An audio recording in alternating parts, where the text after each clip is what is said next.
ইরানের সঙ্গে আমেরিকা এবং ইসরায়েলের যুদ্ধের আজকে পঞ্চম দিন, এবং এই পঞ্চম দিনে মোটামুটি অনেকটা নির্ধারণ হয়ে গিয়েছে যে এই যুদ্ধে পরাজিত হতে যাচ্ছে আমেরিকা এবং ইসরায়েল জোট।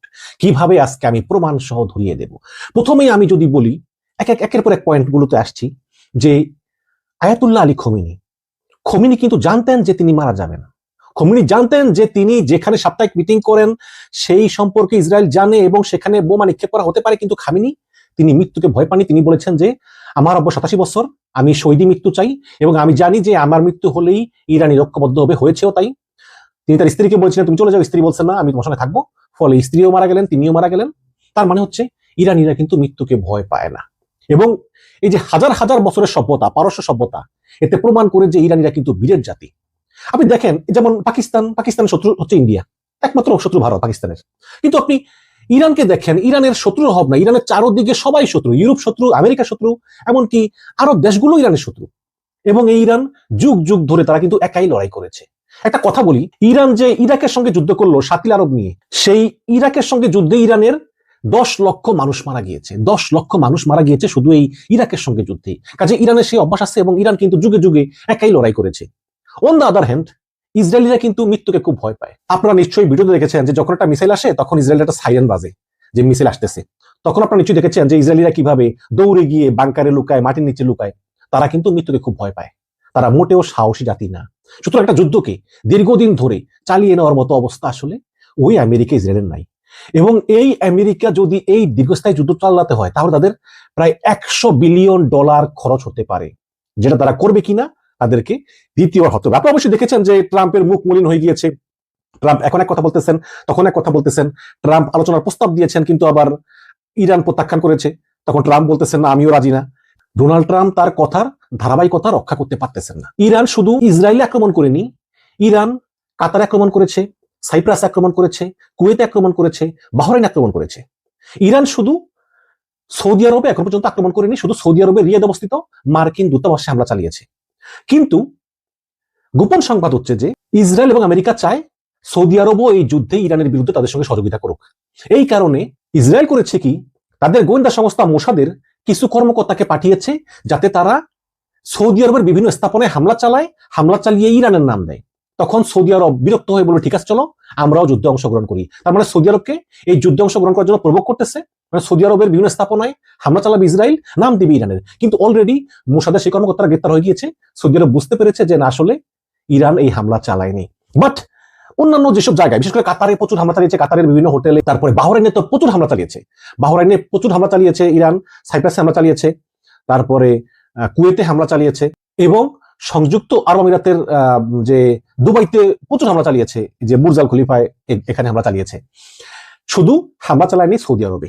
এখন সৌদি আরবও এখন ডিসিশন নিতে পারতেছে না যে আসলে সৌদি আরব আমেরিকার সঙ্গে অংশ নিবে নাকি নিবে না। এদিকে আপনার ইরান মিসাইল ছুড়ে কাতারের যেই বড় ন্যাচারাল গ্যাস শোধনাগার সেটা ধ্বংস করে দিয়েছে। এখন কাতার আর এই গ্যাস উৎপাদন করতে পারতেছে না, ফলে কিন্তু কাতারের বিশাল ব্যবসায়িক ক্ষতি হয়ে গিয়েছে। কাতার একটি রাডার ছিল, এই রাডারের দাম হচ্ছে $5 মিলিয়ন। এই কাতারে অবস্থিত এই রাডারকেই বলা হতো আমেরিকা এবং ইসরায়েলের চোখ। এই রাডার দিয়েই আমেরিকা এবং ইসরায়েল ইরানের উপর খবরদারি করত, শুধু কাতারের এই রাডার দিয়ে। ইরান সেই রাডারটা ধ্বংস করে দিয়েছে। এবং যুদ্ধ শুরুর আগে আমেরিকা থেকে 2টি যুদ্ধবাহী রণতরী, বলা হয় ফ্রিগেট, একটা ফ্রিগেট তারা 150 বিমান ক্যারি করতে পারে, 150 যুদ্ধ বিমান। এই 2টা ফ্রিগেট নাম হচ্ছে আব্রাহাম লিঙ্কন এবং জেরাল্ড ফোর্ড। এবং এই 2টা বিমানবাহী রণতরী তারা উপসাগরীয় অঞ্চলে আসে, সেখান থেকে যুদ্ধ জাহাজগুলো উড়ে গিয়ে ইরানের উপর বোমা মেরে আবার তারা এই জাহাজে ফিরে আসে। এখন সমস্যা হচ্ছে যে এই জাহাজগুলিতে কিন্তু বড় কোনো রসদ থাকে না, মজুদ থাকে না। এখানে খুব স্বল্প পরিমাণ রসদ মজুদ করে রাখে। কারণ হচ্ছে যে যদি কোনো অ্যাক্সিডেন্ট ঘটে তাহলে এই যে এত বড় মিসাইল, এত বড় বোমা, গোলা বারুদ সব একসঙ্গে ব্লাস্ট হয়ে যাবে, তাই না? কাজেই এই রণতরীগুলোতে একটা নির্দিষ্ট পরিমাণ স্টক থাকে, কিন্তু এই স্টকগুলি আবার রিস্টক করার জন্য যে কোনো একটা পোর্টে যেতে হয় রিসাপ্লাইং এর জন্য। আগে এই আমেরিকান রণতরীগুলো যেত বাহরাইনের সালমান পোর্টে। এই বাহরাইনের সালমান পোর্টে আবার করেছে কি, ইরান কয়েকটা ক্ষেপণাস্ত্র নিক্ষেপ করেছে, নিক্ষেপ করে ওই সাপ্লাই চেইনটা পুরো ধ্বংস করে দিয়েছে। এখন আমেরিকার এই 2টা রণতরীতে গোলা বারুদ মিসাইল রিস্টক করার জন্য অল্টারনেটিভ অপশন কি? অল্টারনেটিভ অপশন হচ্ছে দিয়েগো গার্সিয়া পোর্ট। এই দিয়েগো গার্সিয়া পোর্ট হচ্ছে একটা ব্রিটিশ টেরিটরি এটা হচ্ছে আপনার ওই মালদ্বীপ আছে না, মালদ্বীপ, ওই মালদ্বীপ থেকে সোজা মনে করেন আপনি একদম দক্ষিণে যদি আপনি জাহাজকে চালান 2-3 দিন বা 4 দিন, তখন আপনার ছোট একটা আইল্যান্ড আছে, সেখানে এই দিয়েগো গার্সিয়া, সেখানে অবস্থিত এই দিয়েগো গার্সিয়া, সেখানে একটা আমেরিকা ইংল্যান্ডের একটা মিলিটারি বেস আছে সেখানে। এখন যদি সেখানে গিয়ে এই রিফুয়েলিং করা লাগে, রিস্টক করা লাগে, তাহলে যাইতে 3 দিন, আসতে 3 দিন, মোট 6 দিন লাগে। এতদিন তো সময় নাই। তো এই যখন বিপদে পড়ছে, তখন ফ্রান্সকে বলছে তোমরা একটা রণতরী পাঠাও। এখন ফ্রান্স একটা রণতরী পাঠিয়েছে, আবার ইংল্যান্ড বলছে আগে যুদ্ধ ঘোষণা করবে না, এখন তো বলতেছে করবে। স্পেন বলছে করবো না, ট্রাম্প বলছে শিক্ষা দিয়ে দিব, ওদিকে জার্মানিও বলতেছে হয়তো করবে। কিন্তু ইরান আসলে একা, ইরান সবার সঙ্গেই লড়তেছে। এখন চায়না মনে করতেছে যে আমাদের এখনো আসলে আমেরিকার সঙ্গে ফেস টু ফেস যুদ্ধ করার মতো আমরা সামর্থ্যবান হই নাই, হয়তো আরো 50 বছর 100 বছর পরে হবে, সে পর্যন্ত ওয়েট করতে হবে। তবে চায়না করতেছে কি, চায়না বিভিন্ন কাঁচামাল সাপ্লাই দিতেছে, যেমন ড্রোন তৈরির কাঁচামাল। একটা জিনিস দেখেন যে ইরান ডেইলি 500 ড্রোন উৎপাদন করতে পারে, ইরানের সেই সক্ষমতা আছে। আর আমেরিকা একটা বছরে মাত্র 700 মিসাইল উৎপাদন করে। তাহলে ইরানের ড্রোন উৎপাদন ক্ষমতা, মিসাইল উৎপাদন ক্ষমতা কিন্তু অনেক বেশি। ইরানের কাছে ঠিক কত মিসাইল আছে এটা আমরা জানি না, কিন্তু অনেকে ধারণা করেন যে ইরানের কাছে 80,000 থেকে 1 লক্ষ মিসাইল আছে। এবং ইরানের যেই বিধ্বংসী মিসাইলগুলো, সেই মিসাইলগুলো এখনো ইরান ব্যবহার করেনি। ইরান এখন শুধু ওই শাহেদ মিসাইলটা ব্যবহার করতেছে, কিন্তু ইরানের যেই শক্তিশালী বিধ্বংসী মিসাইলগুলো, এগুলো ইরান এখনো ব্যবহার করা শুরু করেনি। এবং ইরানের কাছে পারমাণবিক মিসাইলও মজুদ আছে। এখন প্রশ্ন হচ্ছে যে তাহলে আমেরিকা ইসরায়েল কেন সেটা খুঁজে পাচ্ছে না? এই মিসাইলগুলো পাহাড়ের নিচে আছে, পাহাড়ের তলদেশে। এবং আরেকটি বিষয় হচ্ছে যে আমাদের বাংলাদেশে দেখেন না, পাহাড় মাটি দিয়ে তৈরি, ইরানের সব পাহাড়গুলো হচ্ছে পাথরের, কংক্রিটের পাথরের, এবং সেই পাথরের পাহাড় কিন্তু কলাপস করে না, নিচে সুড়ঙ্গ খুললেও সেগুলো শক্ত থাকে। বিশাল বড় দেশ ইরান, সেখানে কোন পাথরের পাহাড়ের তল দেশে এই সব মিসাইলগুলো মজুদ আছে সেটা কেউ জানে না। এবং সেগুলো কোন পথ দিয়ে বেরোয়, কোন পথ দিয়ে ছাড়ে, এটা এখন পর্যন্ত আমেরিকা ইসরায়েল শনাক্ত করতে পারেনি, তবে চেষ্টা করে যাচ্ছে। ওদিকে আবার আয়াতুল্লাহ আলী খামেনির মৃত্যুর পর নতুন লিডার হয়েছেন তার ছেলে মুস্তফা খামেনি, এবং আয়াতুল্লাহ আলী খামেনি পুত্র মুস্তফা খামেনির এই মনোবল দেখে ইরানের ইসলামিক রেভলিউশনারি গার্ডস কর্পস, সংক্ষেপে IRGC, তারা এখন নতুন উদ্যমে তারা হামলা শুরু করতেছে।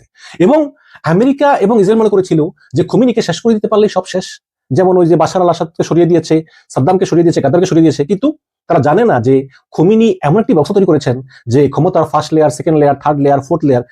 এখন এই কারণেই খোমেনির মৃত্যুর পরও ইরানের কোনো সমস্যা হয়নি, ইরান সেই সমান তালে হামলা চালিয়ে যাচ্ছে, বড় বড় বিধ্বংসী হামলা চালাচ্ছে। এখন ইরানের মেন ছিল খোমেনি, খোমেনি নাই। এখন ইরান তাদের মেইন সুপ্রিম লিডারকে হারিয়েছে। এটা কিন্তু বাংলাদেশের প্রধানমন্ত্রীর মতো না, এটা হচ্ছে ধর্মীয় নেতা, আল্লাহর পরে এই ধর্মীয় নেতা, তাকে ইরান হারিয়েছে। এখন ইরান ব্যাপকভাবে তারা প্রতিশোধমূলক হামলা শুরু করেছে, যার জন্য আমেরিকা এবং ইসরায়েল প্রস্তুত ছিল না। তারা মনে করেছিল যে খোমেনি মারা গেলেই বাকি সব দুর্বল হয়ে যাবে, পলানো শুরু করবে, তারপর সবাইকে ধাওয়া দিয়ে ক্ষমতা দখল করে নিয়ে তাদের পুতুল সরকার হিসেবে কাউকে বসাবে। কিন্তু সেই আশায় ঘুরে বালি। কারণ আমেরিকা ভালো করে জানে যে উপর থেকে বিমান হামলা চালিয়ে একটা দেশকে ধ্বংস করা যায়, কিন্তু ক্ষমতা বদল করা যায় না। এই জন্য এখন আমেরিকা বলতেছে যে ওই কুর্দিস্তানের যে কুর্দি বিদ্রোহী আছে, ওদেরকে অস্ত্র দিবে, গোলা বারুদ দিবে, ওরা যাতে স্থলপথে যুদ্ধ করে। আবার শুনলাম ডোনাল্ড ট্রাম্প তাদের যে স্থল সেনাবাহিনী আছে তাদেরকে মহড়া দেওয়ার নির্দেশ দিয়েছে, প্র্যাকটিস করার, যে কোনো মুহূর্তে তারা স্থলভাগে সেনা নামাতে পারে।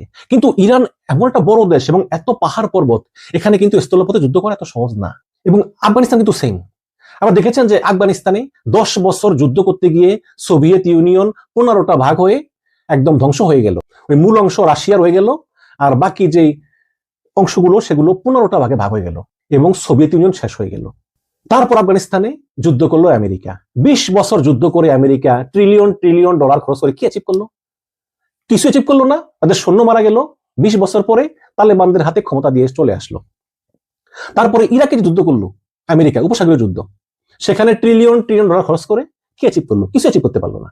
এখন আবার ইরান, এই ইরানে যদি স্থলভাগে আমেরিকা নিজেদের সৈন্য পাঠাক বা কুর্দি সৈন্য পাঠাক, তাদের পরিণতিও কিন্তু ভালো হবে না। কারণ ইরান কিন্তু একটা ভয়ঙ্কর দুর্গম জায়গা এবং এখানে যুদ্ধ করা এত সহজ না। এখন অনেকে বলতেছেন যে ট্রাম্প তো যুদ্ধ শুরু করার আগে কংগ্রেসের অনুমতি নেয় নাই, এখন মার্কিন কংগ্রেস মানে সংসদ কি এই যুদ্ধ থামাবে?